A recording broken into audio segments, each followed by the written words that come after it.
Healing club മലയാളത്തിലേക്ക് എല്ലാവർക്കും സ്വാഗതം. ഇന്ന് പറയാൻ പോകുന്നത് power of your sub conscious impression. എന്താണ് സബ് കോൺഷ്യസ് ഇംപ്രഷൻ?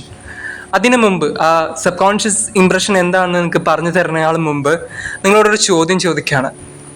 നിങ്ങൾ ഇന്ന് അനുഭവിക്കുന്ന അല്ലെങ്കിൽ നിങ്ങൾ മനസ്സിലാക്കിയ, നിങ്ങൾ കാണുന്ന നിങ്ങളെ യാഥാർത്ഥ്യങ്ങൾ, നിങ്ങൾ മനസ്സിലാക്കിയ ഈ ലോകം, നിങ്ങൾ കണ്ട ഈ ലോകം, ഇവയെല്ലാം ശരികളാണോ, സത്യങ്ങളാണോ, അതോ അത് അങ്ങനെ തന്നെയാണോ? എനിക്കറിയാം ഇപ്പം ഞാൻ പറഞ്ഞ ഈ വാക്കുകൾ കുറച്ച് പേർക്ക് വ്യക്തമായി കാണില്ല. ഇനി അതിനെ കുറച്ച് വ്യക്തമായി പറയുകയാണെങ്കിൽ ഒരു എക്സാമ്പിൾ കൂടെ, ഒരു ചെറിയൊരു കഥയിലൂടെ ഞാൻ പറഞ്ഞുതരാം. അതിലൂടെ എന്താണ് സബ് കോൺഷ്യസ് ഇംപ്രഷൻ എന്നാൽ എന്താണ്. ഇനി നിങ്ങൾ കാണുന്നതെല്ലാം, നിങ്ങൾ കണ്ടതും നിങ്ങൾ അനുഭവിച്ച യാഥാർത്ഥ്യങ്ങളെല്ലാം യാഥാർത്ഥ്യങ്ങൾ ആയിരുന്നോ എന്ന് നിങ്ങൾക്ക് ഒന്നും കൂടി ബോധ്യപ്പെടുത്തി തരാനുള്ള ഒരു സ്റ്റോറിയും കൂടിയാണ് ഇത്. 2 പെൺകുട്ടികളെ പറ്റിയാണ് ഞാനിവിടെ പറയുന്നത്. അവരുടെ ജീവിതവും അവരുടെ ജീവിതത്തിൻ്റെ പാറ്റേൺസിനെ പറ്റിയാണ് ഇതിൽ ഞാൻ പറയുന്നത്.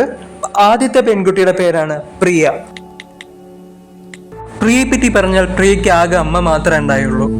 വീട്ടിലാകെ അമ്മയും മുത്തശ്ശനും മുത്തശ്ശിയും മാത്രമേ ഉണ്ടായുള്ളൂ. വളരെ ചെറുപ്പത്തിൽ പ്രിയയുടെ അമ്മയെയും പ്രിയയും ഉപേക്ഷിച്ച് അച്ഛൻ വേറെ പോയി. പ്രിയയുടെ അമ്മയ്ക്ക് എപ്പോഴും ഭയമാണ്.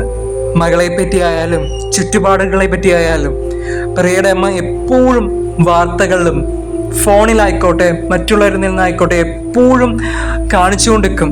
പ്രിയൻ എപ്പോഴും കാണിച്ചുകൊണ്ടിരിക്കും വാർത്തകളിൽ സ്ത്രീകൾ കേൾക്കുന്ന പീഡനങ്ങൾ, മോശമായ അവസ്ഥകൾ, ഇതെല്ലാം പ്രിയൻ ഇങ്ങനെ എപ്പോഴും കാണിച്ചുകൊണ്ടിരിക്കും.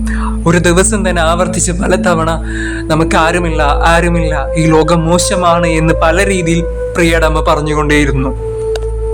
പ്രിയയ്ക്ക് എല്ലാം അമ്മയാണ്. അമ്മ പറയുന്നത് കേട്ടാണ് പ്രിയ വളർന്നത്. അമ്മ എപ്പോഴും ചെറുപ്പത്തിൽ പറയും, ഈ ലോകത്തിൽ ആരും നമ്മളെ സഹായിക്കാനില്ല, ആർക്കും ഈ ലോകത്ത് ആരോടും സ്നേഹമില്ല, ആൺവർഗമെല്ലാം, ആൺകുട്ടികളെല്ലാം 90% വളരെ മോശമാണ്, അവർ നമ്മളെ ചതിക്കും, ഈ ലോകത്ത് എല്ലാവരും വളരെ മോശമാണ്. പ്രിയയുടെ അമ്മയ്ക്ക് എപ്പോഴും ഭയമാണ്. സ്കൂളിൽ വിടാനും കോളേജിൽ വിടാനും എപ്പോഴും അധ്യാപകരെ പറ്റിയും സുഹൃത്തുക്കളെ പറ്റിയും അവരെല്ലാം മോശമാണ്, മോള് സൂക്ഷിക്കണം എന്ന് എപ്പോഴും പറഞ്ഞുകൊണ്ടിരിക്കും. എപ്പോഴും അതിനെപ്പറ്റി വെറി ചെയ്യുന്നു, ടെൻഷൻ ചെയ്യുന്നു, എപ്പോഴും ഇത് തന്നെയാണ് സംസാരം. പ്രിയ അങ്ങനെ വളർന്നു. പ്രിയ വളർന്നപ്പോൾ സ്കൂളിലും കോളേജിലും ഇന്ന് തുടങ്ങി ചെറിയ മോശമായ അനുഭവങ്ങളും നേരിട്ടു. ബസ്സിലായിക്കോട്ടെ. പ്രിയയുടെ മനസ്സിലും ആൺകുട്ടികളെന്നാൽ, ആണെന്നാൽ, ഈ ലോകമെന്നാൽ വളരെ മോശമെന്ന ഒരു ചിന്താ രീതികൾ, ആ ഒരു ലോകം അങ്ങനെ ഒരു ലോകമാണ് എന്ന് പ്രിയ വിശ്വസിച്ചു. അങ്ങനെ ഓരോ കാലഘട്ടത്തിലും സ്കൂളിലും കോളേജിലും പ്രിയയിലുള്ള ഈ വിശ്വാസത്തെ ഇത്തിരിയോടും ശക്തമാക്കി തുടങ്ങി. പ്രിയ കാണുന്നതെല്ലാം ഇങ്ങനത്തെ കാര്യങ്ങൾ മാത്രമാണ്. പ്രിയയുടെ ഏറ്റവും ഉറ്റ സുഹൃത്തായ അവളും പറഞ്ഞു, അതെ, ആൺകുട്ടികളല്ല, ഇന്നത്തെ കാലഘട്ടത്തിലെ ആൺകുട്ടികളെല്ലാം വളരെ മോശമാണ്, വളരെ ചെറിയ ശതമാനം മാത്രമാണ് സ്നേഹിക്കാനും കെയർ ചെയ്യാനൊക്കെ സാധിക്കുന്നവർ, ബാക്കി എല്ലാവരും ചതിയന്മാരാണ്. എന്നെയും ഒരാൾ ചതിച്ചു. പ്രിയ വരും കാലത്ത് റിലേഷൻഷിപ്പിലേക്ക് കടന്നെങ്കിലും അവിടെ ഒരു ഇൻറ്റിമസി, ഒരു കണക്ഷൻ, ഒരു ഫീൽ കിട്ടുന്നില്ല. പ്രിയയ്ക്ക് എപ്പോഴും വളരെ നല്ലൊരു വ്യക്തിയെ കിട്ടിയിട്ട് പോലും പ്രിയയുടെ മനസ്സിൽ എപ്പോഴും ഒരു സംശയം, ഇവർ എന്നെ ചതിക്കോ, ഇവരെന്നെ ശരിക്കും എപ്പോഴും എൻ്റെ കൂടെ ഉണ്ടാവോ എന്ന് തുടങ്ങിയ ഒരുപാട് സംശയങ്ങൾ ഇങ്ങനെ പ്രിയയുടെ മനസ്സിലേക്ക് എപ്പോഴും പുറത്ത് കാണിച്ചില്ലെങ്കിലും എപ്പോഴും മനസ്സിൽ വരുന്നുണ്ടാവാറുണ്ട്. ഇനി അടുത്ത പെൺകുട്ടിയെ പറ്റി പറയാം, സ്വാതി. സ്വാതിനെ പറ്റി പറഞ്ഞാൽ വളരെ ഹാപ്പി ആയിട്ടുള്ള ഒരു ഫാമിലിയിലാണ് സ്വാതി വളർന്നത്. അച്ഛനും അമ്മയും ഒരുപാട് ബന്ധുക്കളും അടങ്ങിയ ഒരു സന്തുഷ്ടമായ ഒരു ഫാമിലിയിൽ, ഒരു കുടുംബത്തിലാണ് സ്വാതി വളർന്നത്. സ്വാതിയുടെ അമ്മ എപ്പോഴും പറയും, സ്വാതിയുടെ അമ്മ ഇത്തിരി വിശ്വാസിയാണ്, ദൈവവിശ്വാസിയാണ്, എപ്പോഴും പറയും, ഈ ലോകത്ത് എല്ലാം വളരെ നല്ല മനുഷ്യരാണ്. നിനക്ക് എന്തെങ്കിലും ഒരു ആവശ്യം വന്നാൽ, ഒരു പ്രശ്നം വന്നാൽ അവിടെ നീ എവിടെയായാലും നിനക്ക് രക്ഷയേകാൻ, നിനക്ക് തുണയേകാൻ ഒരുപാട് ദൈവികമാകുന്ന കരങ്ങൾ, വ്യക്തികൾ നിനക്ക് എപ്പോഴും ചെന്നെത്തും. ഈ ലോകത്ത് 90% വ്യക്തികളും വളരെ നല്ല വ്യക്തികളാണ്, വളരെ ചെറിയ ശതമാനമാണ് കുറച്ച് മോശമായിട്ടുള്ളത്. സ്വാതിക്ക് എവിടെ ചെന്നാലും, കോളേജിലായാലും സ്കൂളിലായാലും എവിടെ ചെന്നാലും സ്വാതിക്ക് അവിടെ ഒരുപാട് നല്ല വ്യക്തികൾ, ടീച്ചേഴ്സ് ആയിക്കോട്ടെ, അധ്യാപകരായിക്കോട്ടെ, അവിടെ വർക്കേഴ്സ് ആയിക്കോട്ടെ, ഫ്രണ്ട്സ് ആയിക്കോട്ടെ, അങ്ങനെ പലരും വളരെ ക്ലോസ് ആയിട്ട് പല രീതിയിലും ഹെൽപ്പ് ചെയ്യാൻ, സപ്പോർട്ട് ചെയ്യാൻ ഒരുപാട് പേര് കാണും. സ്വാതി കേൾക്കുന്നതും സ്വാതി എത്തിപ്പെടുന്നതെല്ലാം വളരെ നല്ല നല്ല കാര്യങ്ങളിലേക്കായിരിക്കും, നല്ല നല്ല ബന്ധങ്ങളിലേക്കായിരിക്കും. പലപ്പോഴും നല്ല ആൺ പെൺ തുടങ്ങിയ എല്ലാ നല്ല നല്ല സുഹൃത്തുക്കളും നല്ല നല്ല റിലേഷൻഷിപ്പിലേക്കാണ് എപ്പോഴും സ്വാതി കടന്നെത്തുന്നത്. അങ്ങനെ നമ്മുടെ കഥയിലേക്ക് വരാം. അങ്ങനെ സ്വാതിയും പ്രിയയും ഒറ്റയ്ക്കൊരു യാത്ര ചെയ്യാൻ ഒരുങ്ങി. രണ്ടുപേരും 2 ദിവസങ്ങളിൽ 2 തീയതികളിലാണ് പോകുന്നത്. പക്ഷെ രണ്ടുപേരും പോകുന്നത് ഒരേ സ്ഥലത്തേക്കാണ്.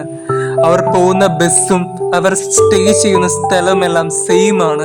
ഈ യാത്രയുടെ ഇടയിൽ പ്രിയയ്ക്ക് ഒരുപാട് മോശമായ അനുഭവങ്ങളുണ്ടായി. ട്രെയിനിൽ തൊട്ട് ബസ്സിൽ തൊട്ട് ഒരുപാട് മോശമായ വ്യക്തികൾ സംസാരത്തിലും പെരുമാറ്റത്തിലുമെല്ലാം ഒരുപാട് മോശമായ അവസ്ഥകൾ പ്രിയ കടന്നുപോയി.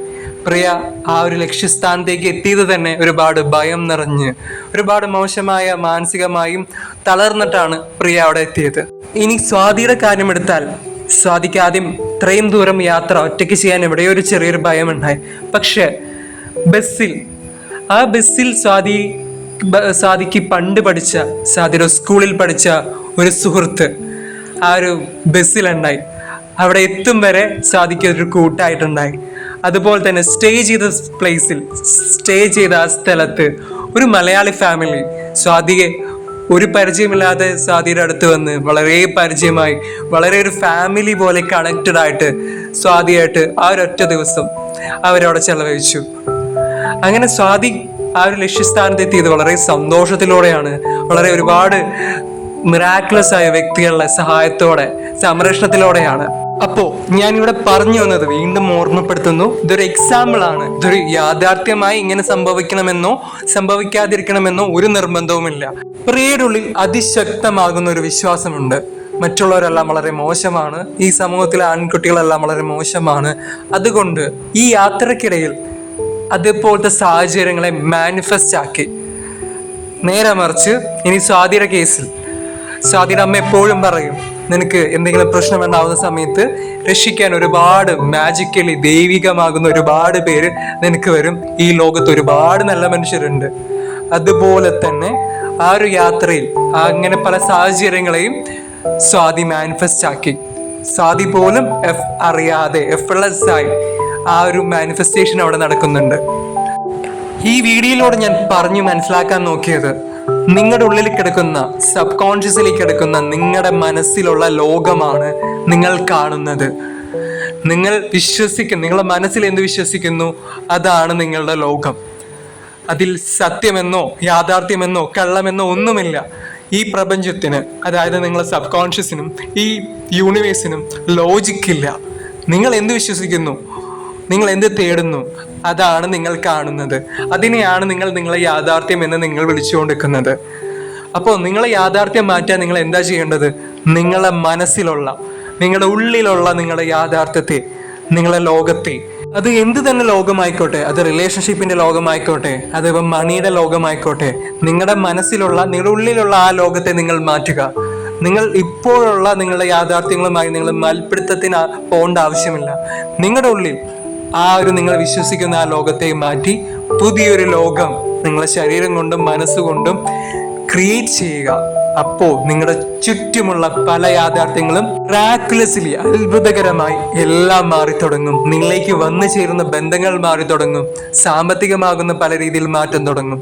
ആദ്യം മാറ്റേണ്ടത് നിങ്ങളുടെ ഉള്ളിലെ ലോകത്തെ മാറ്റൂ. നമുക്കൊരു ചെറിയൊരു വാട്സാപ്പ് കമ്മ്യൂണിറ്റി ഉണ്ട്. ആത്മീയമായ വിഷയങ്ങളെ പറ്റി ചർച്ച ചെയ്യുന്ന, മെഡിറ്റേഷൻസ് എല്ലാം നൽകുന്ന ഒരു ചെറിയൊരു വാട്സാപ്പ് കമ്മ്യൂണിറ്റി. അപ്പം അതിൽ ജോയിൻ ചെയ്യാൻ ആഗ്രഹിക്കുന്നവർ യൂട്യൂബിന്റെ ഡിസ്ക്രിപ്ഷൻ ബോക്സിലെ ലിങ്ക് വഴി ജോയിൻ ചെയ്യാവുന്നതാണ്.